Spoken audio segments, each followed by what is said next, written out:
নমস্কার এবং welcome to the GK academy 2.0। আমার নাম সর্বজিৎ। পশ্চিমবঙ্গ মধ্যশিক্ষা পর্ষদের ক্লাস 9-এর জিওগ্রাফি সিলেবাসে আমরা যে চ্যাপ্টারটা পড়ছিলাম সেটা হচ্ছে পৃথিবীর গতিসমূহ সম্পর্কে। পৃথিবীর যে দুটো গতি রয়েছে সেইগুলো নিয়ে ডিসকাস করছিলাম। আগের দিনের ক্লাসে আমি পৃথিবীর আবর্তন গতি বা আহ্নিক গতি সম্পর্কে আলোচনা করেছিলাম। আজকের ক্লাসে আমরা আলোচনা করব নেক্সট টপিক, যেটা হচ্ছে পরিক্রমণ গতি। তো পুরো ডিটেলসে আলোচনা করব এই ব্যাপারটা কি এবং সহজভাবে বোঝাবো তোমাদের, যাতে এই ব্যাপারগুলো তোমাদের বুঝতে সুবিধা হয়। তার আগে তোমরা যদি আগের ক্লাসগুলো না দেখে থাকো তাহলে এই চ্যানেলের প্লেলিস্টে গিয়ে ক্লাস 9-এর একটা সেকশন পাবে, সেখানে দেখবে ভূগোল এবং পরিবেশ বলে একটা প্লেলিস্ট তৈরি করা রয়েছে। আগের ক্লাসগুলো সেখানে পেয়ে যাবে। প্লেলিস্ট অপশানে গিয়ে এই ক্লাসগুলো অবশ্যই দেখো। এছাড়াও ইতিহাসের উপরেও আমি ক্লাস তৈরি করছি ক্লাস 9-এর। নিচে ডেসক্রিপশনে এবং উপরে আই বাটনে আমি লিঙ্ক দিয়ে দিচ্ছি, সেখান থেকেও তোমরা এই প্লেলিস্টটা খুঁজে পেয়ে যাবে। এর সাথে সাথে তোমাদের কাছে রিকোয়েস্ট থাকবে, যদি তোমাদের এই ক্লাসগুলো ভালো লাগে এবং এখান থেকে যদি তোমরা বুঝতে পারো তাহলে অবশ্যই সাবস্ক্রাইব করে নিও। সাবস্ক্রাইব করলে আমি যখনই চ্যানেলে ভিডিও আপলোড করব তখনই তোমাদের কাছে নোটিফিকেশন চলে যাবে। এছাড়াও যদি তোমাদের এই ক্লাসগুলো ভালো লাগে প্লিজ লাইক এবং শেয়ার করো। তো চলো আমরা শুরু করব আজকের টপিক। আমরা আগের দিন যে জিনিসটা পড়ে এসেছি সেটা হচ্ছে পৃথিবীর দু রকমের গতি রয়েছে। একটা হচ্ছে পৃথিবীর নিজের মেরুদণ্ডের ওপর বা অক্ষের চারিদিকে প্রদক্ষিণ করে, যেটাকে আমরা বলেছি আহ্নিক গতি বা আবর্তন গতি। এর ফলে কি কি হয় সেই জিনিসগুলো আমরা আগের দিনের ক্লাসে আলোচনা করেছি। আজকে আমরা আলোচনা করব সূর্যের চারিদিকে পৃথিবী যে প্রদক্ষিণ করে সেই সম্পর্কে, যেটাকে আমরা পরিক্রমণ গতি বলি। এবার এই ব্যাপারটা কি, সূর্য চারিদিকে সমস্ত গ্রহ প্রদক্ষিণ করছে, তেমনি ভাবে পৃথিবীও সূর্যের চারিদিকে একটা উপবৃত্তাকার পথে প্রদক্ষিণ করছে। যেমন করে আমরা দেখে এসেছিলাম পৃথিবী তার নিজের অক্ষের চারিদিকে যে প্রদক্ষিণ করছে তার ফলে বেশ কিছু ঘটনা ঘটছে, যেমন দিন রাত্রি হচ্ছে, সেটা পৃথিবীর নিজের চারিদিকে আবর্তনের ফলে হচ্ছে। এবার এই পরিক্রমণের ফলেও একাধিক জিনিস হয়, সেইগুলোও আমাদের আজকের আলোচ্য বিষয়। এখানে একটা তোমরা ভিডিও দেখতে পাচ্ছ যেখানে আমাদের পৃথিবীর পরিক্রমণ গতিটা কি রকম সেটার একটা মোটামুটি চিত্র তোমাদের সামনে তুলে ধরা হয়েছে। এখানে যে পথটা দেখানো হচ্ছে পৃথিবী, এখানে হচ্ছে এইখানে মাঝখানে যেটা রয়েছে সেটা হচ্ছে সূর্য, এবং সূর্যর চারিদিকে পৃথিবী প্রদক্ষিণ করছে, এইটুকু আমরা বুঝতে পারলাম। কিন্তু এখানে লক্ষ্য করো যে পথটাতে প্রদক্ষিণ করছে সেটা সম্পূর্ণ গোলাকার নয়, এটা একটা উপবৃত্তাকার পথ। এবার পৃথিবীর পরিক্রমণ গতি কাকে বলে তার ডেফিনেশন কি সেইটা আগে আমরা জানবো। ডেফিনেশন থেকে বোঝার চেষ্টা করব এই ব্যাপারটা কি। পৃথিবী নিজের মেরুরেখা বা মেরুদণ্ডের চারিদিকে ঘুরছে। এরকম ঘুরতে ঘুরতে একটা নির্দিষ্ট সময়ে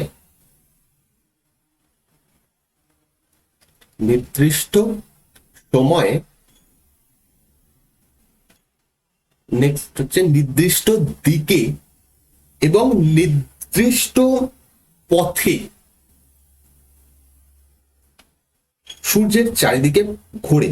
পৃথিবীর এই গতিকেই বলা হয় পরিক্রমণ গতি। এগেন আমি রিপিট করছি, পৃথিবী নিজের মেরুরেখা বা মেরুদণ্ডের চারিদিকে ঘুরতে ঘুরতে একটি নির্দিষ্ট সময়, নির্দিষ্ট দিকে এবং নির্দিষ্ট পথে সূর্যের চারিদিকে ঘোরে। পৃথিবীর এই গতিকেই বলা হয় পরিক্রমণ গতি। প্রথম কথা, পৃথিবী এখানে তোমরা ভিডিওতে এটা দেখানো হচ্ছে না যে পৃথিবীও নিজে ঘুরছে, এখানে একটা খুব সহজভাবে দেখানো হচ্ছে পৃথিবী যাচ্ছে, কিন্তু পৃথিবী অ্যাকচুয়ালি এইভাবে যাচ্ছে না। পৃথিবী নিজের চারিদিকে ঘুরতে ঘুরতে এরকম ভাবে ঘুরতে ঘুরতেই সে এই পথটা পুরো প্রদক্ষিণ করছে। তো এটার সাথে আরো একটা জিনিস করে নাও, পৃথিবী নির্দিষ্ট বেগে, কারণ এই যে বেগটা যেভাবে যাচ্ছে সেটাও প্রায় সমান, তো নির্দিষ্ট বেগে এইভাবে ঘুরছে। এবার একটা পয়েন্টে আমরা আসছি। ফার্স্ট অফ অল, নির্দিষ্ট সময়, কত সময় নেয় পৃথিবী সূর্যের চারিদিকে একবার প্রদক্ষিণ করে আসতে? ধরো পৃথিবী এখান থেকে যাওয়া শুরু করলো, এইখান থেকে এই পয়েন্ট থেকে যাওয়া শুরু করলো, পুরোটা ঘুরে এসে সেম এই পয়েন্ট অব্দি আসতে টোটাল টাইম কত নেয়? সময়টা হচ্ছে 365 দিন, 365 দিন, 5 ঘন্টা 48 মিনিট এবং 46 সেকেন্ড। 365 দিন, 5 ঘন্টা 48 মিনিট 46 সেকেন্ড সময় নেয়। এবং এই যে সময়টা, এটাকে আমরা বলি কি 1 বছর। সেই জন্য পৃথিবীর পরিক্রমণ গতির আর এক নাম বার্ষিক গতি। যেহেতু এটার জন্য আমরা 1 বছর করি, হিসাব করি, সেই জন্য এটাকে বলা হচ্ছে পৃথিবীর বার্ষিক গতি। নেক্সট হচ্ছে নির্দিষ্ট দিকে প্রদক্ষিণ করে। দেখতে পাচ্ছ পৃথিবী একইভাবে একই দিকে প্রদক্ষিণ করছে, এবং সেটা কিভাবে হচ্ছে, এদিকটা পশ্চিম দিক, এদিকটা পূর্ব দিক। পৃথিবী কিভাবে যাচ্ছে, পশ্চিম থেকে পূর্ব দিকে প্রদক্ষিণ করছে, অর্থাৎ ঘড়ির কাঁটার বিপরীত দিকে প্রদক্ষিণ করছে। ঘড়ির কাঁটার বিপরীতে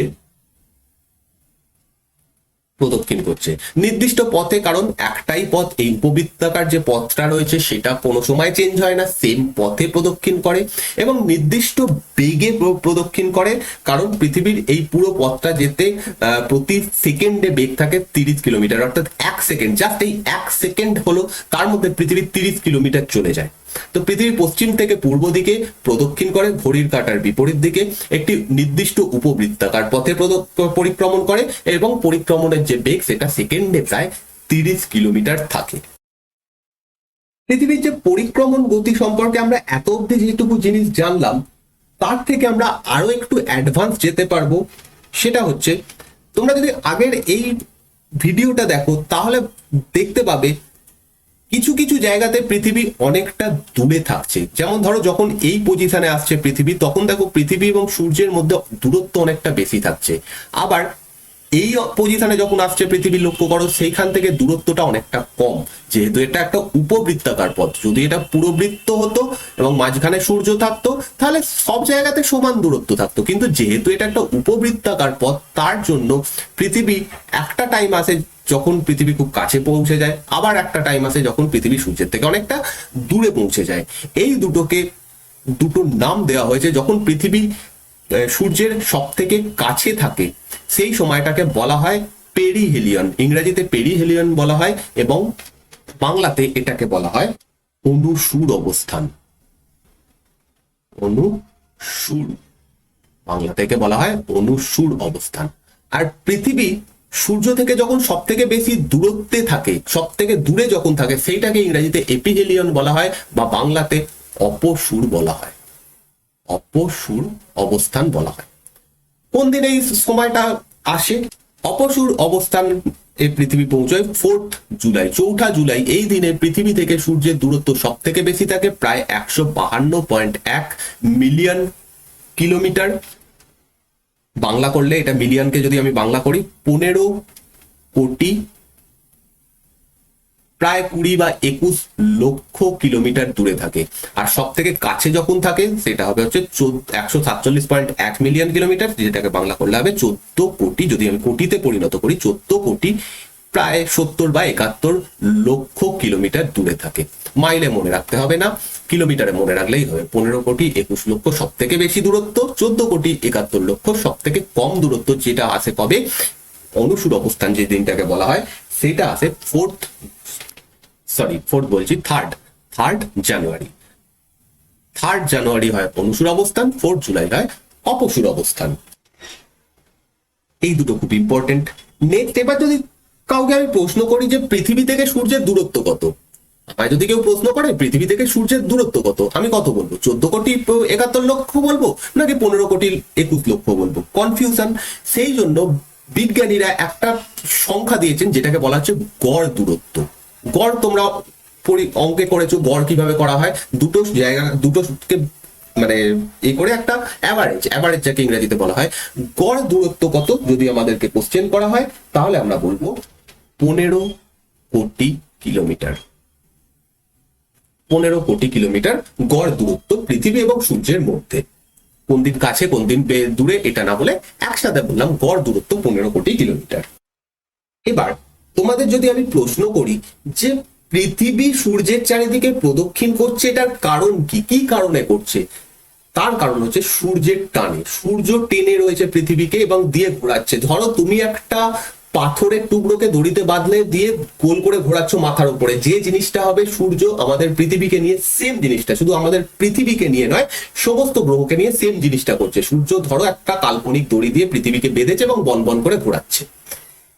এর ফলে এবার আমরা যেটা দেখলাম যে এক সময় পৃথিবী খুব দূরে সূর্য থেকে দূরে অবস্থান করে, আবার একটা সময় দেখলাম পৃথিবী সূর্য থেকে খুব কাছে মানে সব থেকে কাছে অবস্থান করে। যখন অপসূর অবস্থান থাকে, পৃথিবী যখন অনেকটা দূরে থাকে, তখন যেহেতু দূরে, এই অবস্থানটা যেহেতু দূরে, সেই কারণে সূর্যের টান পৃথিবীর ওপর একটু কমে যায়। তখন যে গড় বেগ আমরা দেখলাম সেটা একটু কমে যায়। আবার যখন দেখছি পৃথিবী সূর্যের কাছে রয়েছে, স্বাভাবিকভাবে তার উপর টান অনেক বেশি থাকবে। দুটো চুম্বককে সামনে নিয়ে তোমরা যদি পাশাপাশি মানে রাখো, যত দূরে নিয়ে যাবে টান কম অনুভব হবে, আর যদি কাছাকাছি নিয়ে আসো তত বেশি অনুভব হবে। তো সেই কারণে পৃথিবী যখন সূর্যের কাছে থাকে, অর্থাৎ অনুসূর অবস্থানে থাকে, তখন বেগ বেড়ে যায়। ঠিক আছে, অপসূর অবস্থানে বেগ কমে যায়, মাইনাস দিলাম। যখন অনুসূর অবস্থান থাকে তখন বেগ বেড়ে যায়। তাহলে এখানে একটা প্রশ্ন আসবে যে পরিক্রমণের বেগ, এক্ষুনি বললাম যে নির্দিষ্ট বেগে আমরা ডেফিনেশনে পড়েছিলাম, নির্দিষ্ট বেগ বলা রয়েছে। অ্যাকচুয়াল কি, এই যে বেগটা সেটা সবসময় প্রায় সমান থাকে, এরম নয় সেকেন্ডে কোনো সময় 30 কিলোমিটার যাচ্ছে, কোনো সময় 100 কিলোমিটার যাচ্ছে, এরকম নয়, খুব অল্প একটা ডিফারেন্স হয়। তাই অলমোস্ট এরকম ভাবে একটা হয়। তো ওভারঅল এই জায়গাটা তোমরা আশা করছি বুঝতে পারলে যে কি ব্যাপারটা হয়। নেক্সট যেটা জানতে হবে আমাদের, সেটা হচ্ছে আমরা যে পরিক্রমণ দেখলাম সূর্যের চারিদিকে পৃথিবী প্রদক্ষিণ করছে, ভালো কথা। এর ফলে আমরা কি কি অনুভব করি, এর ফলে পৃথিবীতে কি হয়, সেইগুলো আমাদের জানতে হবে। এখানে আমাদের এই সেম জিনিসটা দেখানো হয়েছে যে কিভাবে প্রদক্ষিণ করে, ঘড়ির কাঁটার বিপরীত দিকে এইভাবে প্রদক্ষিণ করে। তো ফার্স্ট যে জিনিসটা আমরা উপলব্ধি করি পৃথিবীতে বসে, সেটা হচ্ছে দিন রাত্রির দৈর্ঘ্য হ্রাস বৃদ্ধি ঘটে। আমি আগের দিন একটা জিনিস আলোচনা করেছিলাম যে পৃথিবী একদম সোজা এরকম নেই, এখানে উত্তর মেরু, এখানে দক্ষিণ মেরু এরকম নেই। কিরকম অবস্থায় রয়েছে? এইরকম অবস্থায় রয়েছে। অ্যাকচুয়ালি এখানে রয়েছে উত্তর মেরু, এখানে দক্ষিণ মেরু। কত ডিগ্রি কোণে হেলে রয়েছে? 23.5 ডিগ্রি কোণে হেলে রয়েছে। যদি হেলে না থাকতো, উত্তর মেরু এখানে হতো, দক্ষিণ মেরু এখানে হতো, কিন্তু সেই রকম নেই। উত্তর মেরু অ্যাকচুয়ালি এইখানে অবস্থিত, দক্ষিণ মেরু অ্যাকচুয়ালি এইখানে অবস্থিত। আর সূর্য যেখানে অবস্থান করছে, ধরো এর সামনে তো সূর্য রয়েছে, এখানে কোথাও সূর্য রয়েছে দূরে, সূর্যের সঙ্গে পৃথিবীর যেই হেলানো কোণটা, যত ডিগ্রি কোণে হেলে রয়েছে এরকম অবস্থান করছে, এই কোণটার মান হচ্ছে 66.5 ডিগ্রি।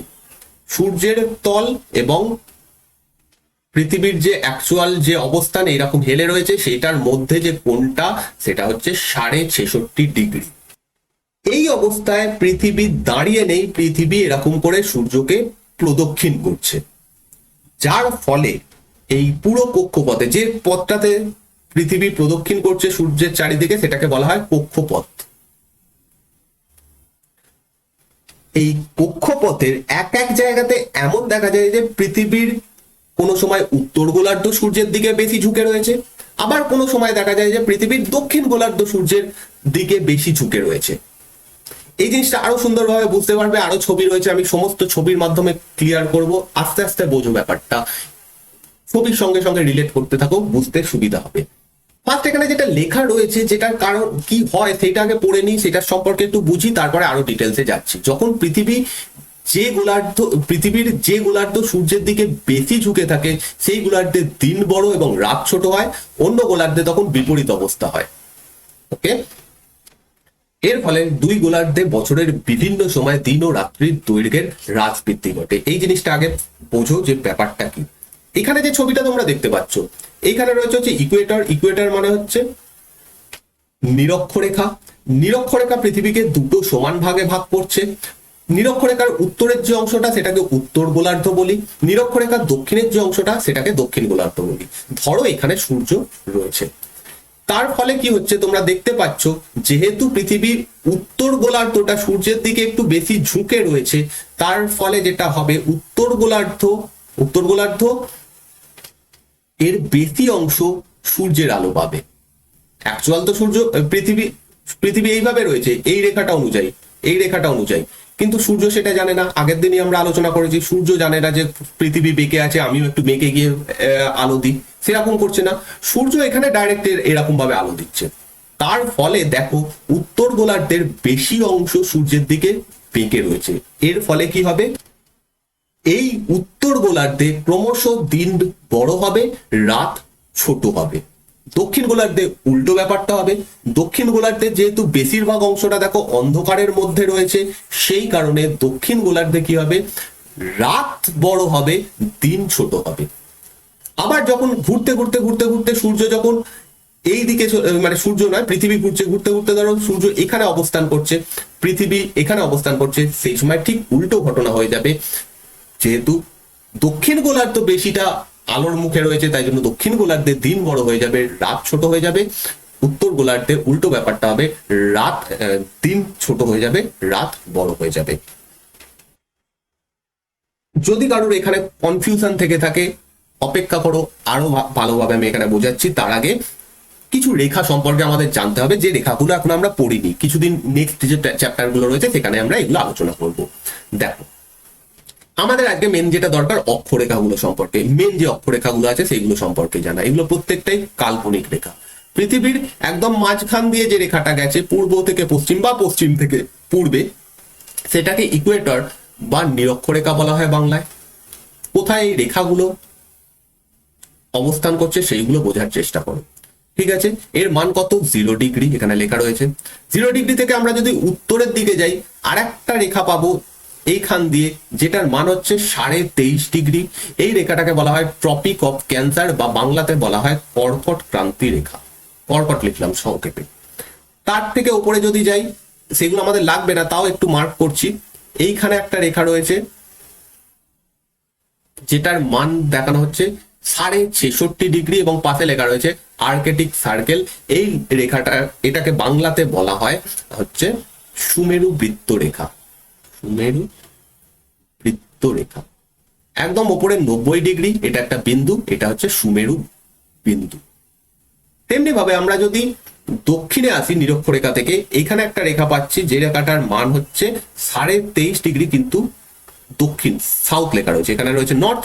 নিরক্ষরেখার উত্তরে যা রেখা রয়েছে সেটার পাশে আমরা সব নর্থ লিখবো। নিরক্ষরেখার নিচে দক্ষিণে যা আসবো তার সমস্ত রেখার পাশে সাউথ হবে।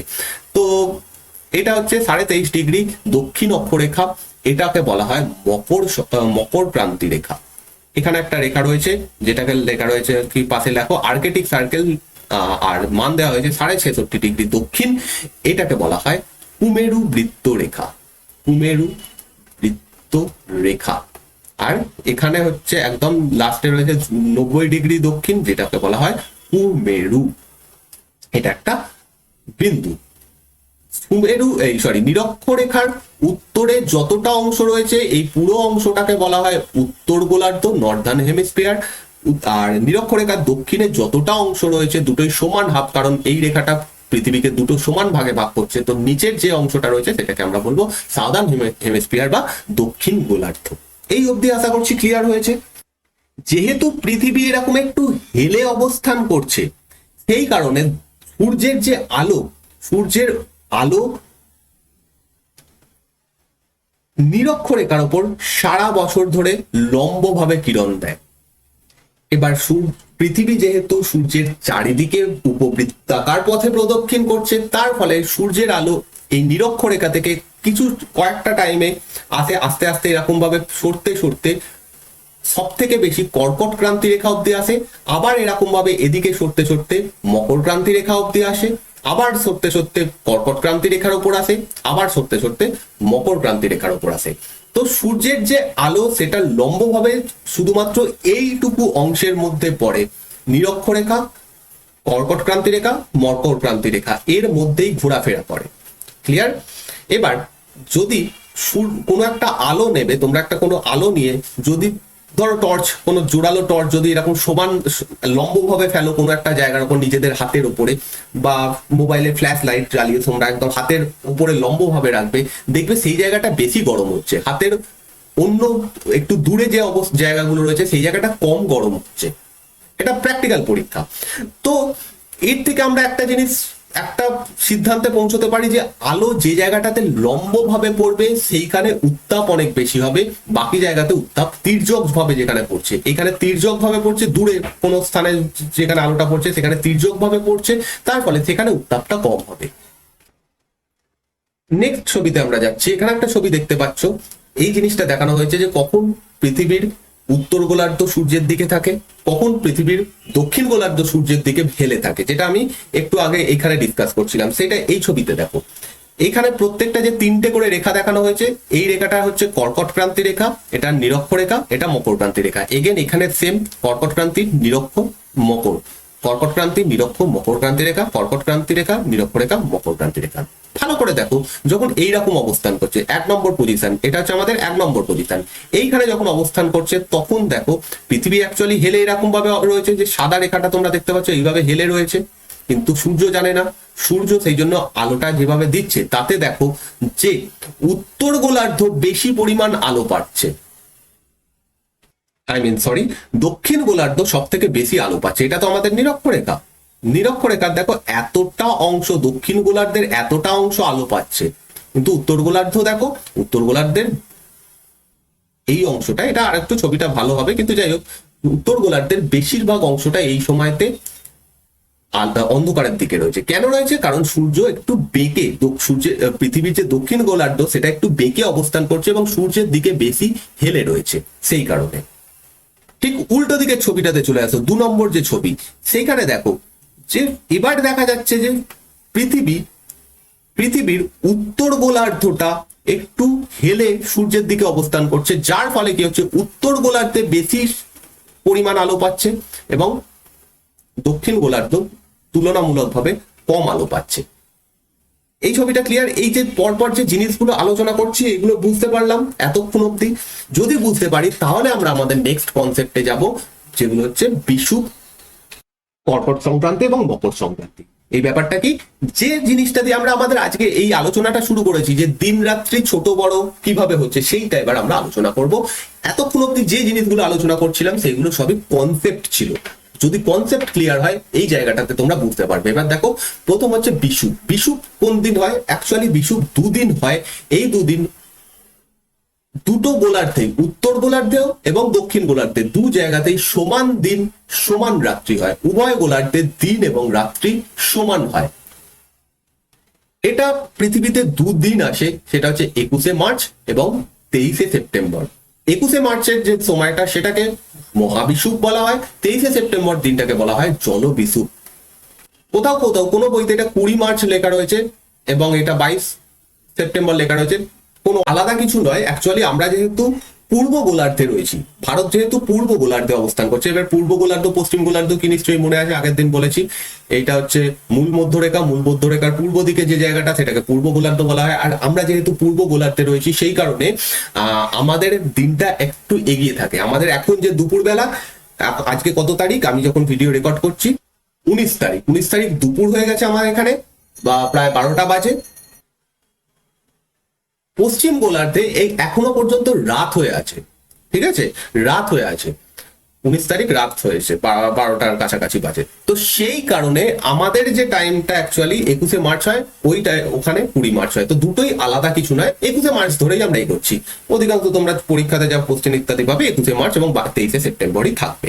এবার ফার্স্ট অফ অল 21শে মার্চ তারিখে কি এমন ব্যাপার হয় যাতে দিন এবং রাত্রি সমান হয়? মহাবিষুবের দিনে কি এমন হয়? প্রথম কন্ডিশন যেটা হয় 21শে মার্চে, সেটা হচ্ছে পৃথিবী এবং সূর্য এমন অবস্থানে থাকে যার ফলে নিরক্ষ রেখার উপরে সূর্য রশ্মি লম্বভাবে কিরণ দেয়। নিরক্ষ রেখার উপরে সূর্য রশ্মি লম্বভাবে কিরণ দেয়। নিরক্ষ রেখার উপর লম্বভাবে কিরণ দেওয়ার ফলে কি হচ্ছে, এটা হচ্ছে নিরক্ষ রেখা, এর উপর যদি সূর্য লম্বভাবে কিরণ দেয়, লম্বভাবে কিরণ বলতে সূর্যের আলোটা এখানে লম্বভাবে পড়ছে, তার ফলে কি হচ্ছে উত্তর গোলার্ধ এবং দক্ষিণ গোলার্ধ সূর্য থেকে সমান দূরত্বে থাকে। এখানে তির্যক ভাবে এখানে আলো পড়ছে, তো উত্তর গোলার্ধ এবং দক্ষিণ গোলার্ধ সূর্য থেকে সমান দূরত্বে থাকছে। পাশের ছবিতে আমরা যাচ্ছি, এখানেও দেখানো হয়েছে, একটু কল্পনা করতে হবে। সূর্য এমন অবস্থানে রয়েছে যে, পৃথিবী এমন অবস্থানে রয়েছে যে সূর্যের আলোটা এই নিরক্ষ রেখার উপর পড়ছে, যার ফলে সূর্যের থেকে উত্তর গোলার্ধ এবং দক্ষিণ গোলার্ধ সমান দূরত্বে থাকছে। এর ফলে পৃথিবীতে সমস্ত জায়গাতে যেখানেই যাও না কেন দিন এবং রাত্রি সমান হবে। দিন এবং রাত্রি সমান হবে মানে কি, 12 ঘন্টা দিন হবে, 12 ঘন্টা রাত্রি হবে। এক্সাক্ট সেম 12 ঘন্টা 12 ঘন্টা দিন রাত্রি হবে। ইংরেজিতে একে ইকুইনক্স বলা হয়। তো এই দিনটাকে আমরা বাংলাতে মহাবিষুব বলি। এখানে ছবিতে এই পজিশনটা হচ্ছে মহাবিষুব। এবার পৃথিবী আবার ঘুরতে ঘুরতে ঘুরতে ঘুরতে এই পজিশনে আসে, এখানে একটা জিনিস তৈরি হয়, সেটাতে আমরা একটু পরে আলোচনা করছি। তারপরে আবার এরকম ঘুরতে ঘুরতে আবার এরকম পজিশনে যখন আসে, এক্স্যাক্টলি এখানে যা আলোচনা করলাম সেম জিনিসটা এখানে হয়, হবে 23শে সেপ্টেম্বর। যা যা জিনিস আলোচনা করলাম এক্স্যাক্ট সেম জিনিস হবে 23শে সেপ্টেম্বর, কিন্তু নাম তো চেঞ্জ করতে হবে। সেই জন্য সেই দিনটাকে বলা হচ্ছে জলবিষুব। এগেন এখানে সেম হবে, উভয় দিন গোলার্ধের দিন এবং রাত্রি সমান হবে। তো এই দিনটা আশা করছি বোঝা গেল। এই দুটো দিনকে বলা হয় ইংরেজিতে ইকুইনক্স, বাংলাতে হচ্ছে জলবিষুব এবং মহাবিষুব, 21শে মার্চ এবং 23শে সেপ্টেম্বর। এইবার আসছি 21শে জুন তারিখে। কোন সময় সূর্য এবং পৃথিবী যে পজিশন, আমাদের 1 নম্বর পজিশনে হচ্ছে মহাবিষুব, 2 নম্বর পজিশনে হচ্ছে জলবিষুব। তো মহাবিষুব 21শে মার্চ হওয়ার পরে ধীরে ধীরে পৃথিবী আবার এরকম ভাবে ঘুরতে ঘুরতে যখন এইরকম একটা পজিশনে আসে, দিনটা হচ্ছে 21শে জুন। সেই দিন কি হচ্ছে, এইরকম একটা পজিশন তৈরি হচ্ছে।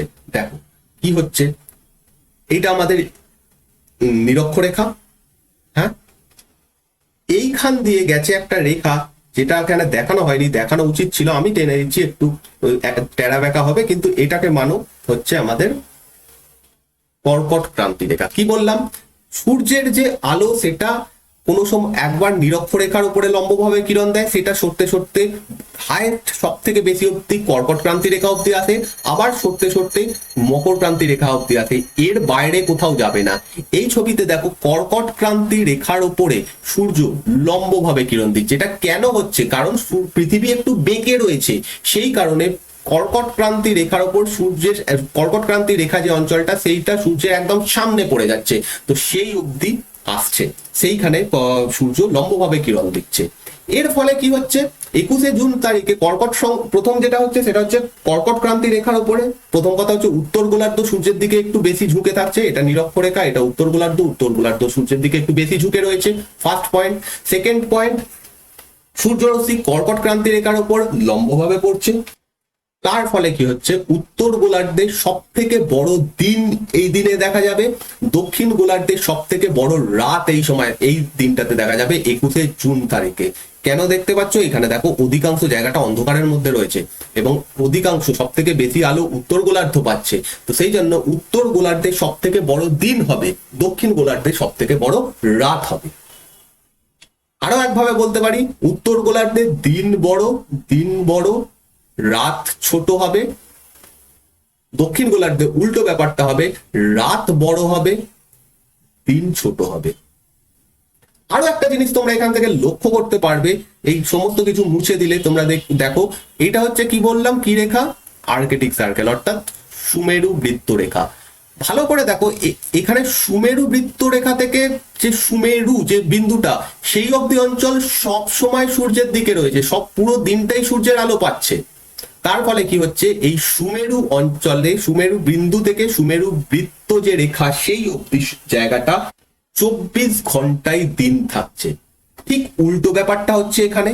ভালো করে দেখো যে এইখানে যে এটা রয়েছে, রেখাটা রয়েছে কুমেরু বৃত্ত রেখা, সেখান থেকে কুমেরু বিন্দু অবধি যে জায়গাটা 24 ঘন্টায় রাত্রের মধ্যে অন্ধকারের মধ্যে থাকছে। তাহলে এখানে 24 দিন হয়ে গেছে, 24 ঘন্টায় এখানে সূর্যের আলো থাকছে, এখানে 24 ঘন্টায় অন্ধকারের মধ্যে থাকছে, পুরো 24 ঘন্টায় রাত থাকছে এখানে। তো এই দিনটাকে 21শে জুন তারিখে এই যখন হয়, ব্যাপারটাকে আমরা বলি সংক্রান্তি। আর যেহেতু কর্কট ক্রান্তি রেখার উপর লম্বভাবে কিরণ দিচ্ছে, সেই দিনটাকে আমরা বলবো কর্কট সংক্রান্তি। এবার বললাম দিন বড় রাত ছোট হয়, এটা কতটা হয়, 14 ঘন্টা উত্তর গোলার্ধে 14 ঘন্টা দিন এবং 10 ঘন্টা রাত হয়। ঠিক আছে, 14 ঘন্টা দিন 10 ঘন্টা রাত হয়। মানে রাত বলতে যেটুকু সময় ঘুমাও সেইটুকুই নয়, যখন থেকে সূর্যের আলো চলে যায় সেটাই রাত বলি আমরা আমাদের জিওগ্রাফির ভাষায়। তো 14 ঘন্টা দিন 10 ঘন্টা রাত হবে। উল্টো জিনিসটা হবে দক্ষিণ গোলার্ধে, 14 ঘন্টা রাত হবে, 10 ঘন্টা দিন হবে। ওকে, নেক্সট আমরা চলে যাব মকর সংক্রান্তিতে। মকর সংক্রান্তিতে এই কেসটা হয়। এবার কর্কট সংক্রান্তি বুঝে গেলে এটা বোঝাও খুবই সোজা। এই সময় কি হচ্ছে, সূর্যের আলো এমন ভাবে পড়ছে সেটা মকর ক্রান্তি রেখার উপর লম্বভাবে কিরণ দিচ্ছে। এবার সূর্য বেঁকতে বেঁকতে বেঁকতে বেঁকতে এবার ঘুরতে ঘুরতে সূর্যের চারিদিকে এমন ভাবে একটা জায়গাতে আসছে পৃথিবী, যে মকর ক্রান্তি রেখা যেটা সেটা সূর্যের একদম সামনে পড়ে যাচ্ছে, এমন ভাবে বেঁকে থাকছে। তার ফলে মকর ক্রান্তি রেখার উপর ডাইরেক্ট সূর্য কিরণ পড়ছে। তার ফলে উত্তর গোলার্ধে সব থেকে বড় দিন হবে, উত্তর গোলার্ধে সব থেকে বড় রাত হবে, সব থেকে বড় রাত হবে এবং সব থেকে ছোট দিন হবে। ঠিক উল্টো কেসটা এখানে হবে দক্ষিণ গোলার্ধে। দক্ষিণ গোলার্ধে সব থেকে বড় দিন এই দিন হবে, সব থেকে বড় রাত এই দিন হবে। এগেন 10 ঘন্টা এবং 14 ঘন্টা এরকম হবে। এখানে 14 ঘন্টা দিন, 10 ঘন্টা রাত, এখানে 14 ঘন্টা রাত এবং 10 ঘন্টার দিন। আর সেম ব্যাপারটা এখানে হচ্ছে, পুরো যে সুমেরু বৃত্ত রেখা থেকে সুমেরু অঞ্চলটা সেটা পুরো অন্ধকারের মধ্যে থাকবে। কুমেরু বৃত্ত রেখা থেকে কুমেরু অঞ্চলটা পুরোটা আলোর মধ্যে থাকবে। এখানে 24 ঘন্টাই আলো থাকবে, দিন থাকবে, এখানে 24 ঘন্টাই রাত থাকবে। তো এই দিনটাকে মকর ক্রান্তি রেখার উপর যেহেতু লম্বভাবে পড়ছে, তো মকর সংক্রান্তি বলা হয়। এই অবধি বুঝতে পারলে। এবার এই ব্যাপারটা কি করে হচ্ছে এটা জাস্ট তোমাদের ইমাজিন করতে হবে কিভাবে হচ্ছে ব্যাপারটা। দেখো 21শে মার্চ থেকে আমরা শুরু করছি। 21শে মার্চ দেখো এইরকম ভাবে এদিকে বেঁকে রয়েছে, আস্তে আস্তে পৃথিবী এখানে যাচ্ছে, এখানে যাচ্ছে, এখানে যাচ্ছে, এরকম করতে করতে যাচ্ছে। এই বেকার পরিমাণটা আস্তে আস্তে কমতে থাকছে, ঠিক আছে, এরকম ভাবে কমতে থাকছে। সরি, এটা উল্টো দিকে হয়ে গেছে, 1 মিনিট আবার ক্লিয়ার করছি। এখানে যে ছবিটা যেভাবে দেওয়া হয়েছে সেই অনুযায়ী এখানে পৃথিবী এরকম পরপর তো যাচ্ছে, ধরো পৃথিবী যাচ্ছে এরকম করে করে, এখানে যতটা বেকার হয়েছে সেখান থেকে আরো একটু বেঁকে যাচ্ছে, আর একটু বেঁকে যাচ্ছে, আর একটু বেঁকে যাচ্ছে, আর একটু বেঁকে যাচ্ছে, ফাইনালি এতটা বেঁকছে, ঠিক আছে।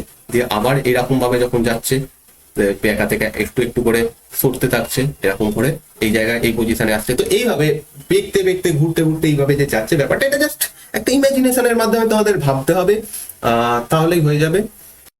আশা করছি এই ব্যাপারটা বুঝতে পারলে। এবার পৃথিবীর যেই পরিক্রমণ গতি, তার ফলে সেকেন্ড যে জিনিসটা হয় সেটা হচ্ছে ঋতু পরিবর্তন। কিন্তু আমি ঋতু পরিবর্তনটা আজকে আলোচনা করছি না, কারণ এই কনসেপ্টটা বোঝার দরকার রয়েছে। ভালোভাবে এই ব্যাপারটা বোঝার চেষ্টা করো। যদি কোনো কোশ্চেন থাকে আমাকে কোশ্চেন করতে পারো। নেক্সট ক্লাসে আমরা ঋতু পরিবর্তনটা জানবো।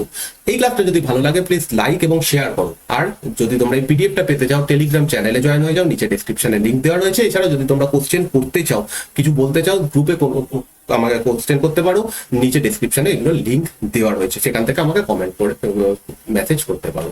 তো থ্যাংক ইউ এই ভিডিওটা দেখার জন্য। দেখা হচ্ছে নেক্সট দিনের ক্লাসে।